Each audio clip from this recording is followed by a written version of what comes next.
Thank you, Edu Shastra. It's a great opportunity, and I'm very glad they are providing free resources and helping people ace this exam. I'm very, very glad they are doing it. Please make use of the resources. So these resources can be very, very valuable than what you think they really are. So please check them out, make use of them, and just take care of yourself. Ace this exam. Trust me, this is the easiest part in the entire process. And ask yourself why you want to do this, because this motivation is going to help you throughout the process. So good evening, Monica. And Monica is in right now in IIM Ahmedabad doing PGP. And she was an entrepreneur in herself, and she was running a boutique with her mother, I think she has written. And she was also a web designer, a web developer or a designer? Designer. Okay. So Monica, I would like you to give a brief introduction of yours. Sure. Good evening, guys.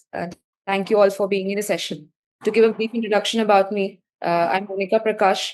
I did my MSc in computer science. Post that, I have 33 months of work experience as a performance and growth marketer. And I also have entrepreneurial experience. So I happened to develop a boutique and was also freelancing as a web designer. So it is this entrepreneurial journey of mine that sparked interest for MBA. Post that, I took CAT in 2024 and cleared my interviews from Ahmedabad, Bangalore, Calcutta, Kozhikode, FMS, IFT, and MDI. So now, currently, I'm pursuing my PGP at IIM. So my CAT prep was not an easy one because I started. Before starting, I would like to have some kind of understanding. You are already running a business. So basically, एक होता है swimming, मतलब मुझे swimming सीखने के लिए तो पहले ही पानी में हूँ, तो why will I like to go for a business school? You're already an entrepreneur and you're running 2 businesses on your own. So what was the need you felt for going for an MBA from IIM? This was a constant question in every one of my interviews. So while working on my business, one thing I learned was anybody can start a business. Even any person can start a business, run it, earn money, make profits. But to build an organization with a proper structure, you need to know the core values of it. So I learned and believed that these core values can only be given by an MBA.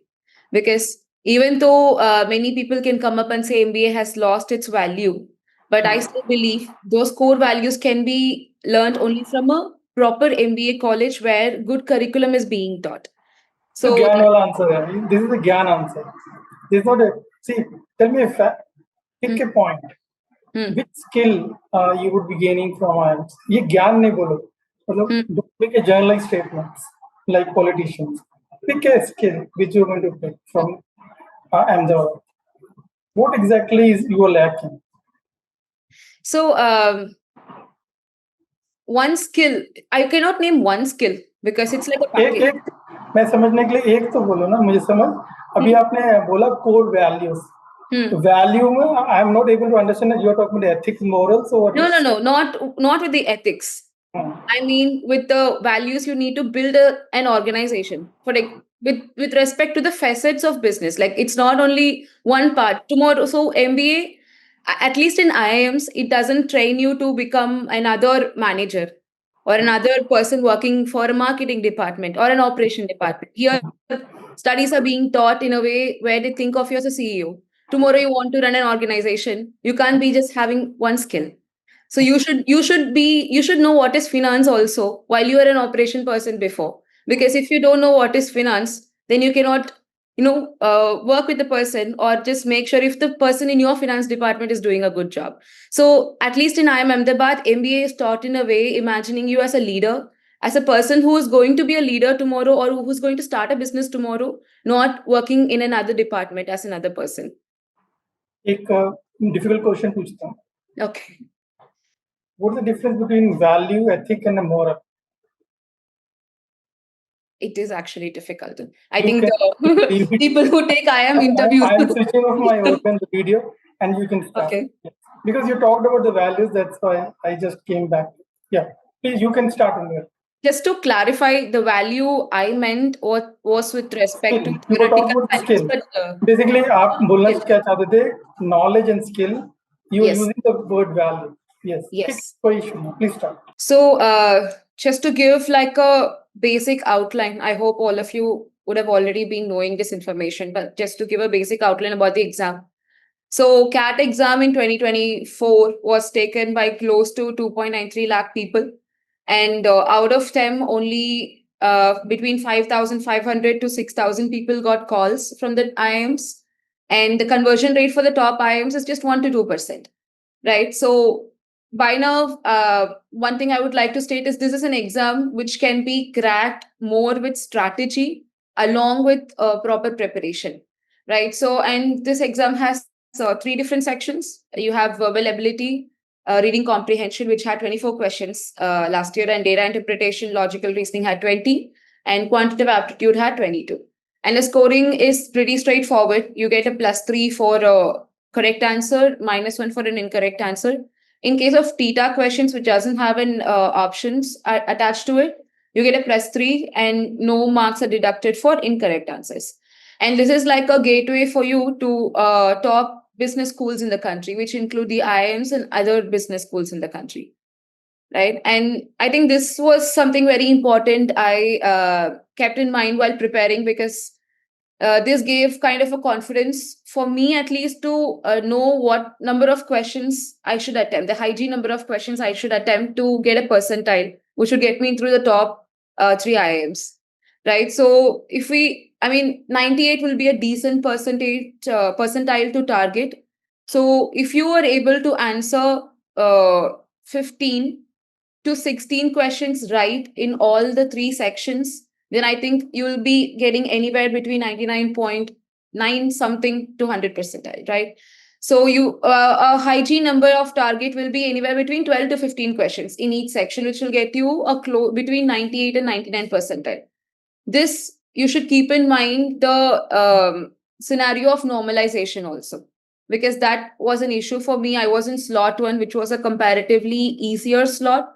So I had to lose some points with normalization. And the first section is VARC. So again, this exam has 3 sections, right? So each person's strength might differ. So if your strength is VARC, or if your strength is not VARC also, it is very important to start practicing this from the beginning, because this section is something that can add a lot of value to your final percentile. And one major thing I see with every person with VARC is they tend to attend only the questions they are very sure of. So I would suggest you guys don't do that, and you attend all the questions in the exam, because so every question will be in a way where you can take an educated guess, right? So if you start preparing from now, if you start solving RC passages from now, then at a point you will realize what will the option be. So even though you take educated guesses, you will not get so many answers wrong if you constantly practice. So, but in case where you choose specific questions, there is always a chance you go wrong, even in questions you choose. Even in questions where you're sure it's going to be right, because this is a very subjective section, right? So because of that, I would suggest you guys attend all the possible questions in the section. And right from the beginning, one more thing you can do is to solve passages on the computer and not on books, because this made a major difference. Because when you solve the passages on books, your reading practice might be way different than when you solve it on a computer. Because at a point when you get used to solving it on paper, then you might not be able to solve it in a smooth way on a computer. At least this I felt. So from the beginning, I started solving passages in a timed environment on a computer. So this made me more used to that environment on the final examination. And also, it is important you read a lot because most of these passages fall into specific categories, right? They are either philosophy, they are based on literature, history, science, economics, and some very few are based on business concepts. So once you start reading articles from these, then based on this, then you'll get more used to the terminologies here, because economics is one area where I felt difficulty in reading the passage in a smooth manner because of the terminologies used. So you can start reading more news articles or any books, magazines, anything where based on economics or any section or any category you find difficult, so that you get used to the terminology, and this will prove to be very helpful on your final examinations also. And vocabulary with CAT, you might not be asked any specific vocabulary or to name the meaning of it, but it is good to learn one word per day, and it is more important to learn in which context you can use that word than the word itself, right?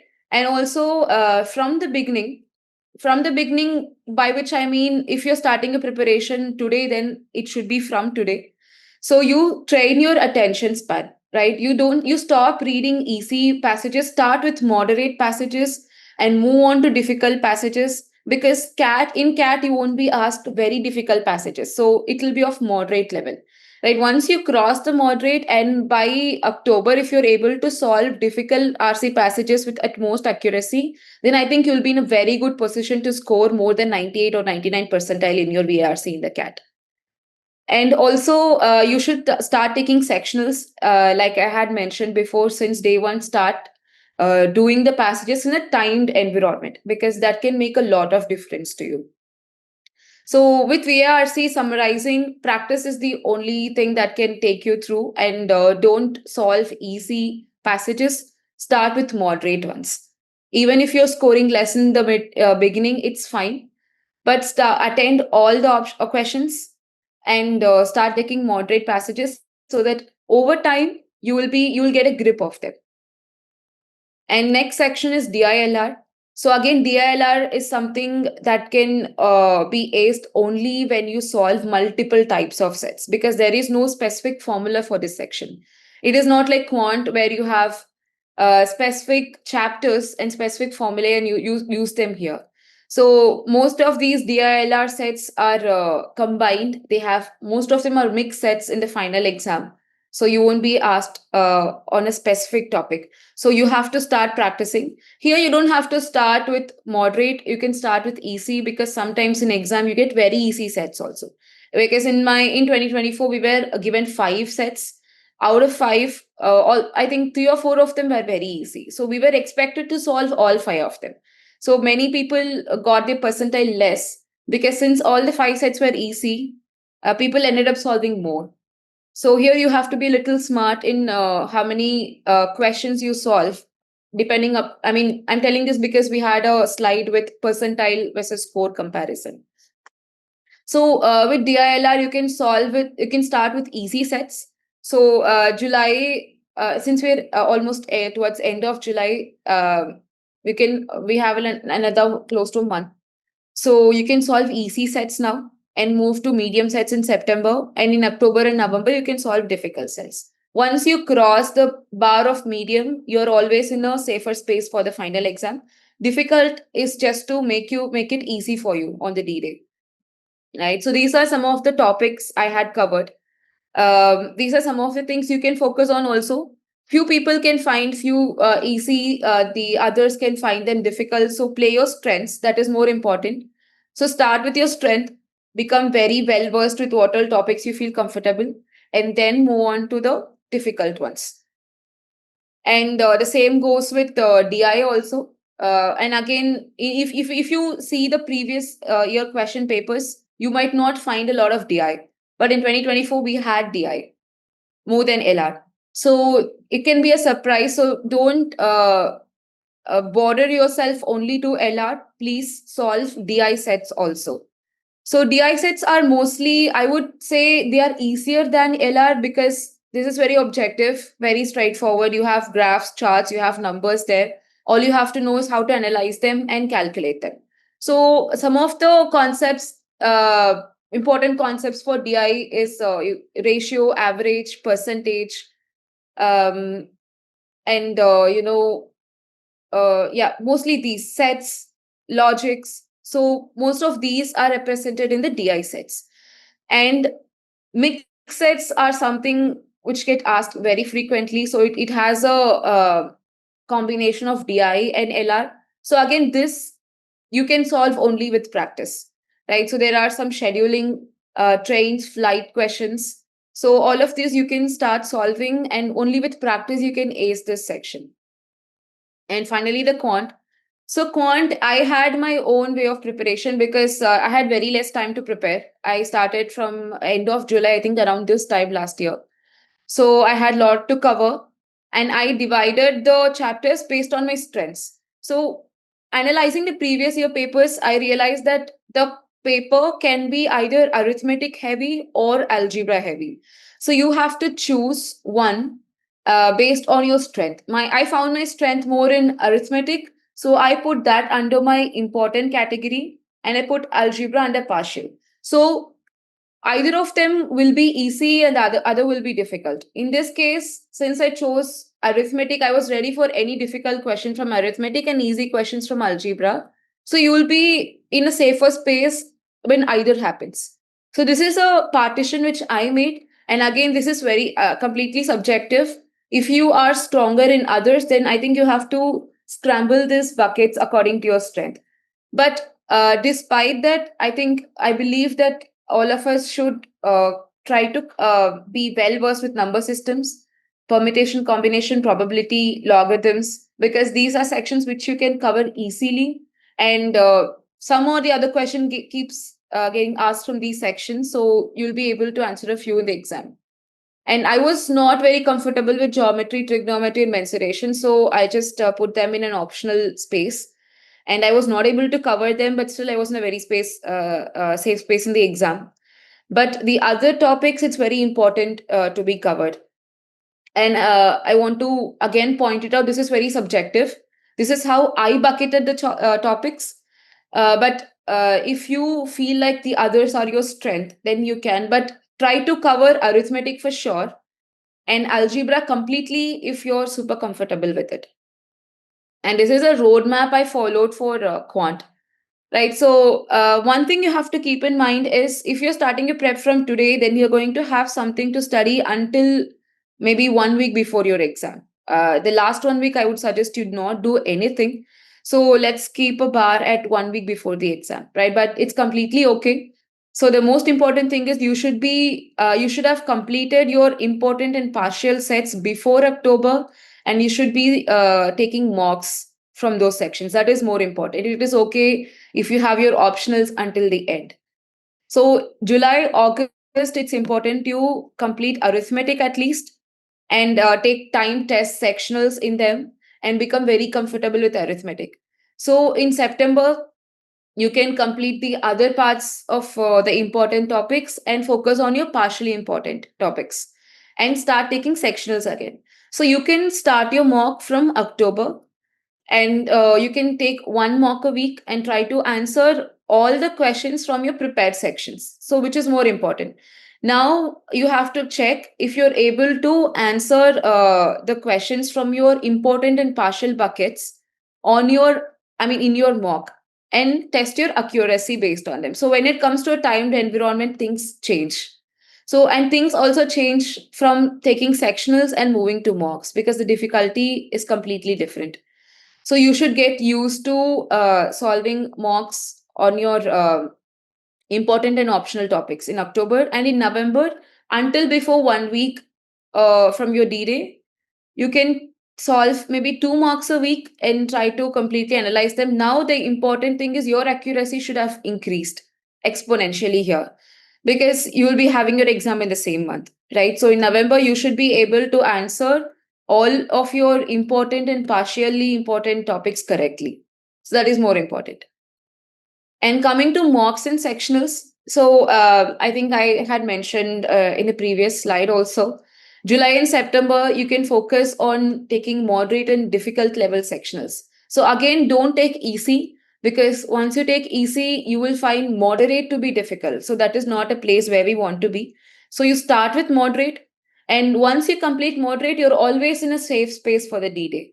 So start with moderate sectionals and try to complete your difficult sectionals also. It is okay if you're not able to complete your difficult sectionals, because ultimately the CAT exam is not going to be that difficult. But make sure you do very well in your moderate sectionals.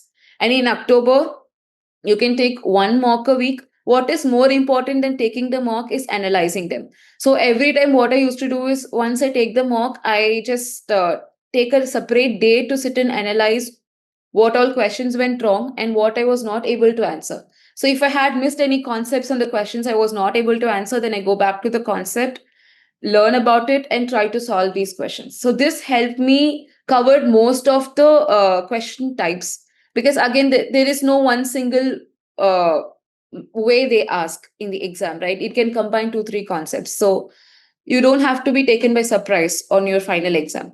And in November, you can do the same, but take 2 mocks a week, because now you will be more well versed with analysis, and you can do it in a little faster way. And you'll also be almost in the end of your prep area. So you can take 2 mocks a week. And again, what is more important is analyzing those mocks, right? And one final week before the exam, I would suggest you guys don't do anything. You can go for a movie, sleep. I have not put it in this slide, but do whatever makes you calm and out of stress. Because CAT exam, again, I would like to stress, is more of strategy and how you're able to think on the D-Day than what you have prepared the entire time, because that makes a lot of difference. So the final week, don't take any stress. I had attended my cousin's wedding. I was not even near my laptop until 2 days before the exam. So try to keep yourself calm. If it makes you comfortable, you can just revise the formulae or something. But then I would suggest you not do anything and let your mind calm down for the final week. And in general, so this is more of a mindset, this exam is. And again, you have to understand that this is an exam which is set for mostly working professionals, right? Who don't have time, maybe 4 hours, 5 hours a day to sit and prepare. So even the exam is set in a way keeping this in mind. So you have to play smart to ace this exam. So it's not about how long you study. It's not about if you're investing 4 hours, 5 hours. So the capacity and attention span of each person varies. I was able to spend only 2 hours a day, but I made sure in those 2 hours, whatever I'm learning, I remember and I don't come back to those concepts. So I think that is more important. Even if your friend says they sit and study for 5 hours, and if you're not able to sit and study for 5 hours, I think it's fine. But even if you're spending an hour, please spend in a more quality way. Make sure whatever you learn in that 1 hour, you remember, and you take it till your final examination, right? And again, you have to take ample number of breaks. There were days when I had taken a break for 2 days straight. I do nothing, just relax. But third day, I had the strength or capacity to finish up whatever I had missed in the 2 days, because this will help you avoid burnout, right? So take care of your mental health also, because that plays a major part in the preparation. And more than that, ask yourself why you want to do an MBA, because this not only helped me crack my exam, but it helped me through my interview also, and it is helping me after I joined IIM also, because the difficulty and stress level is gradually increasing in each of the step. I would like to state that CAT exam is the easiest part of this entire process. So this question, asking yourself why MBA, that motivation will keep you going throughout the entire process, right? So again, it is okay if you score less in your mocks. It is completely fine. Take it as a feedback. sit and prepare whatever you have gone wrong. Ultimately, it's a competition between you and you. It's not with anybody else. So try to improve your score. Your aim is the final exam and not that specific mock. So set goals for each mock. What topic you want to be right in, what you want to focus on. If you want to focus on ratio, proportion, variation in one particular mock, and if you want to get all those questions asked from it correct, then keep that as your goal and make sure you achieve it. It is not necessary that you score 80 in your mock. It makes a difference when you're able to achieve your short goals, right? And like I had already mentioned, every aspirant has a different background, strength, and speed.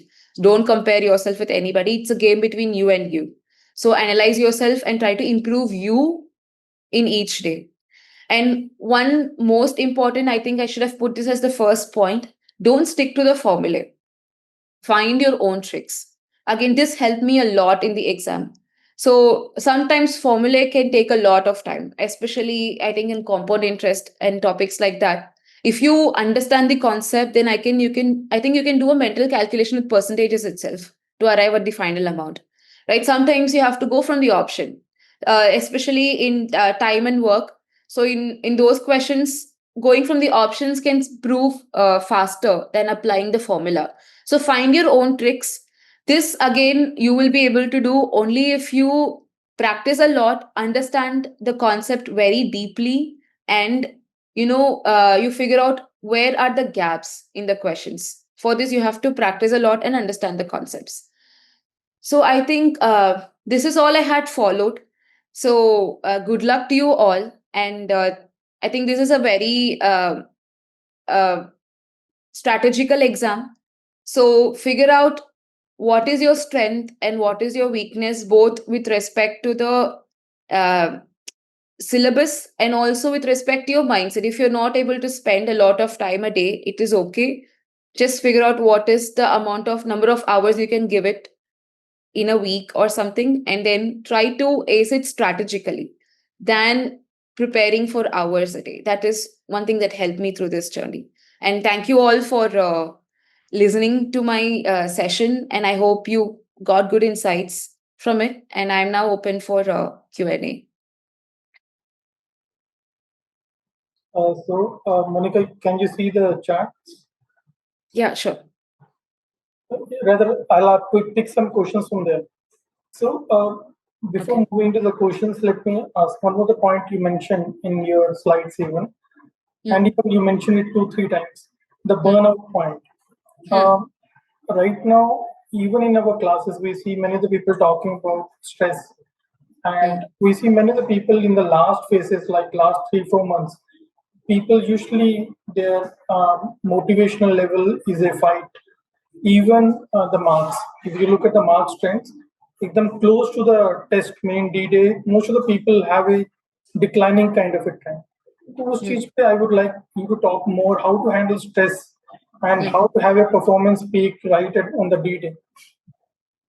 Okay. So I personally, I had only solid 3 months to prepare for the exam. And I had a 6-day work week. So I had only Sunday to prepare. And that was a lot on me. So one thing I would suggest everybody is to, so few people have different things to do when they are stressed out, right? For example, going to a movie makes me feel less stressed. And or maybe taking an extra hour nap, or maybe just calling it a day off, close your books and keep it aside, and next day come back and then try to cover all the topics also. More than this, I think the stress comes from the peer pressure also, because they see others studying, putting longer hours, and they see others scoring more in the exams, especially when you're among your peers. When few people are taking the exam, you discuss mock scores and theirs is more, yours is less. I would suggest you not do anything, and again, it's a game between you and you. So ultimately, the CAT exam is going to be very simple if you understand it properly, right? So again, you have to, when you know what are your strengths are, what your weaknesses are, and divide your day accordingly. You don't have to study 4 hours, 5 hours a day, because that exam is not designed to be taken that way. So this is not a sprint. It's like a marathon, right? So one thing I would suggest, to at least what I did to handle stress, is initially I sat and figured out what I'm going to do the next 3 months. This month I'm going to complete this, and I made sure I take a at least one evening or 2 evenings day off the entire week, since I had to focus on my work and business also. So I was constantly doing something. So first, make a plan of what you're going to do for the 3 months and leave breaks in between. And you don't have to feel guilty for the breaks, because if you're feeling guilty for the breaks, then there is no point in taking the break. If I'm taking the break, then I'm not supposed to think about the exam at all. The next day, I come back and I try to focus on it. And second thing, you don't have to ask scores of your friends. It's not going to help in any way, even in your final exam, because you can't go ask score of 2.93 lakh people. And this is not going to help you at all. So focus on your mock. And in the mock, your focus should not be the final percentile. Your focus should be on what you're going to get it right. If I tell myself I'm going to get 10 BRC questions right, I'm going to solve one DILR set correct. And let's say I'm going to solve all arithmetic questions correct. That is all you have to focus on, not on the final percentile. Because once you ace this, your percentile is going to come automatically. And third, again, you don't have to see this exam in a very big, giant way. This is another exam which is going to take you a long way. So, again, here the why MBA part will be a motivation to you. You keep telling yourself why you want to do an MBA. It is okay if you want to get a bigger placement. I want to have huge paycheck. It is also fine, but even that is a motivation. So you can keep that also in mind. And above all, it is okay to take breaks. We're not supposed to feel guilty to take break. It is okay to pause and then continue again. So will Monica would be sitting in the placements and or rather start the entrepreneurship journey right from the when you're passing out in 2027, I think. No? Yeah. So क्या करना है उस समय placement आप बैठोगे या straight away you will start your own business? I mean, not straight away, but ultimately I'll start my own venture. But and something like boutique thing. Now, one of the questions which I was looking at, one Aditya Agrawal is asked, how did that business of yours, the boutique business, prepare you for the IIMS, this kind of this preparation, this interviews and everything? So how exactly Monica is different from the other person who hasn't had any kind of this kind of an experience? So when you are, it's not only about the boutique thing, right? So I also had experience in marketing completely. So working in a structured, each department has its own thing to do. So when it comes to marketing, I was facing a lot of clients.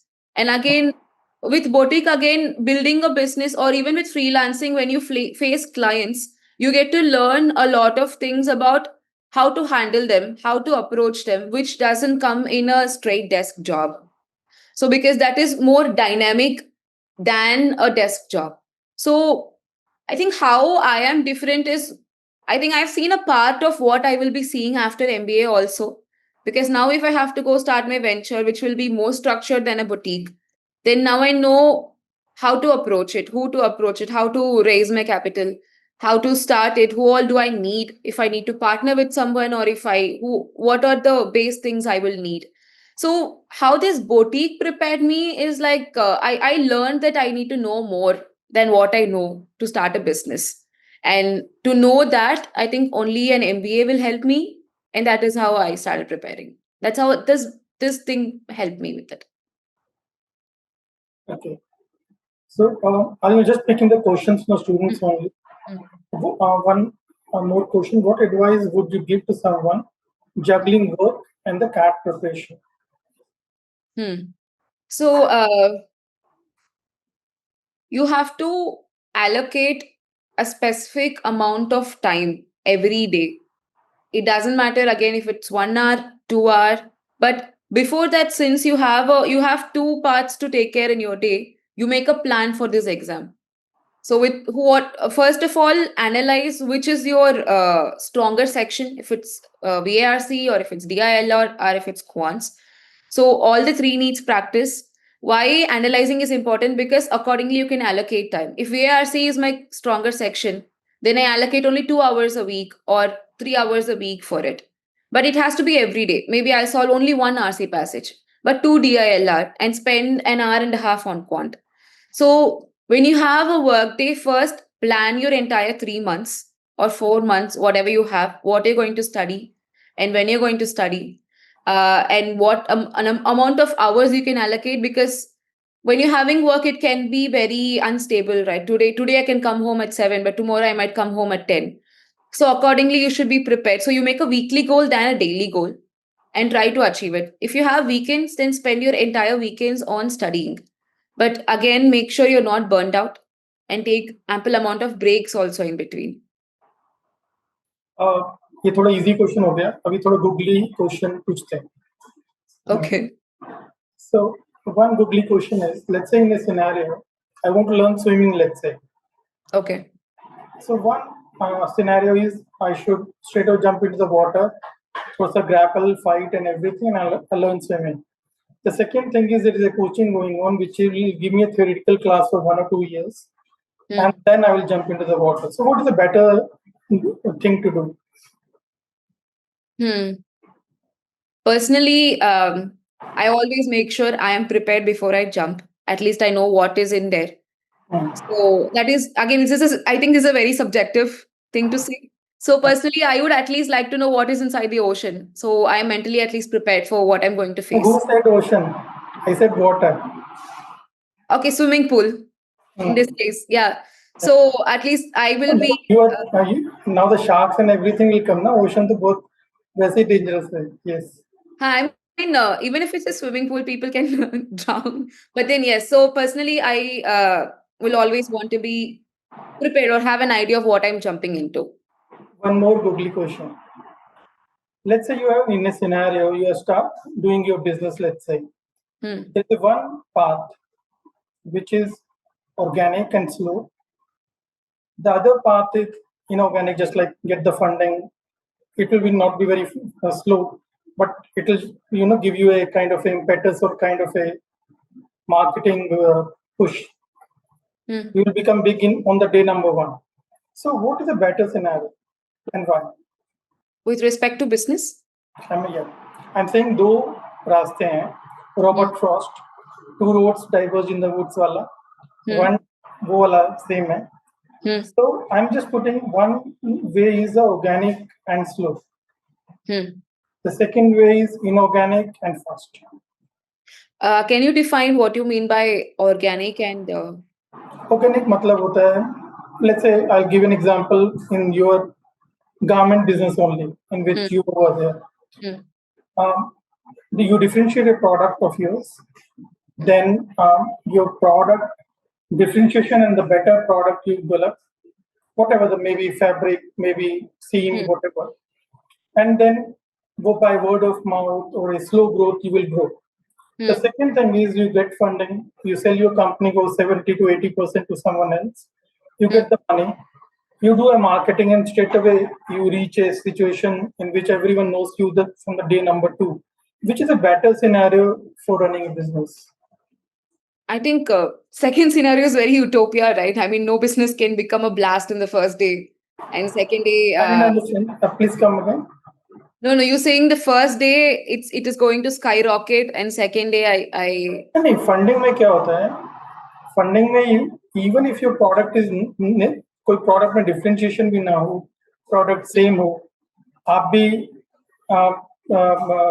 Maths पढ़ा रहे हैं, सभी maths पढ़ा रहे हैं, आप भी verbal पढ़ा रहे हैं, सभी वर्बल पढ़ा रहे हैं, लेकिन जो फंडिंग होगा वो जगह जगह मार्केटिंग करके एकदम ऐसे लगेगा वही एग्जिस्ट कर रहा है. और इनऑर्गेनिक होगा वो अपना प्रोडक्ट को डिफरेंशिएट करेगा, वो मेहनत करेगा.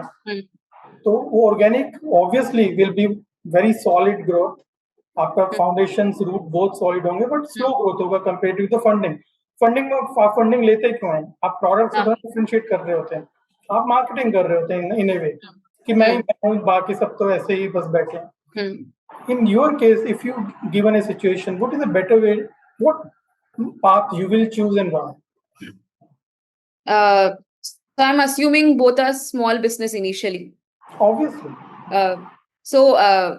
I mean, my personal business was the option 1 only. We grew very organic. It was not Day one, I opened, and day two, the sky rocketed, sales rocketed, and I got so much money. No, the entire business was built on word of mouth. And that is why I think so many years the customers are still there. So because of the quality of work. Not talking about the past. मैंने कहा, in the future scenario, let's say you have done the IIMs, you might have worked with some company, got an experience, might have 5 to 10 years. Now you're in a situation where you're starting your own business, let's say 10 years down the line. So again, the funding part, everybody needs the money, right? So to start a business, again, either I put my money, or if I don't have money, I want somebody to put it. Why do we need a money? Let's say you have a differentiated product. Why do you need a money to run it? To build the product, I will need money. So if I have to build a product, let's say I want to build a tech product. Let's say I have an idea. After my MBA, I want to build the tech product. Then I need the setup to build it. I need the labor to build it. If I don't have money in my hands, obviously I'm going to borrow it from someone. But where the difference is in the growth. So what I will be focusing on is my product. So first I have to build a solid product. This is in the case with Boeing also. We know what is happening with Boeing right now, and what how they were in the past. In the past, they manufactured, let's say, 10 aircrafts, but 10 of them were the best. Now they're manufacturing 1,000, but so many accidents are happening, right? So it's always focusing on the product is the most important than, you manufacture 100 defective products and sell it. So I think buy organic and sustain, if you mean this, then I would choose that part. But money, I think, if to start anything, we will need some amount of funding if I'm not able to put it from my hand. Okay, chalo bhai, let's wind up. And yes, you can have some kind of wisdom talk to the. We had more than 700 people right now looking at you. Okay. So, थोड़ा सा wisdom talk, or please also introduce our free content, which is also shown in that video description of our works. Sure. Thank you guys for joining the session. I am very happy to be talking to you all, and thank you, EduShastra. It's a great opportunity, and I'm very glad they are providing free resources and helping people ace this exam. I'm very, very glad they are doing it. Please make use of the resources. So these resources can be very, very valuable than what you think they really are. So please check them out, make use of them, and just take care of yourself. Ace this exam. Trust me, this is the easiest part in the entire process. And ask yourself why you want to do this, because this motivation is going to help you throughout the process. Because after your exam, you'll be getting your interviews, which will be a little higher in difficulty. And then once you come into IIMs, especially IIM A, B, or C, this will be tested a lot. So only your motivation can get through the entire process. So stay hydrated, I would say. Maybe be motivated, stay relaxed, take ample amount of breaks, how many ever you want to. Don't compare yourself with anyone else. This is a game only with you and you. And follow EduShastra and make use of the resources. Again, they can be more valuable than what you think. Good luck to you all. And if you want to reach out to me, you can always reach out to me on LinkedIn. My ID is the same. So open to help all of you. Good luck to you all. I hope I see some of you at IIM Ahmedabad maybe next year. So if you happen to end up here, you guys can come say hi to me. Yes, Monica, it was great talking to you. Sure.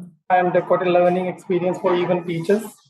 And we'd like to एक बार Monica को एक बार फिर हम contact करेंगे when she will be completing the IIMs to know क्या हो रहा है and what she's planning. Sure, yes. Sure. See you. Bye bye. Thank you.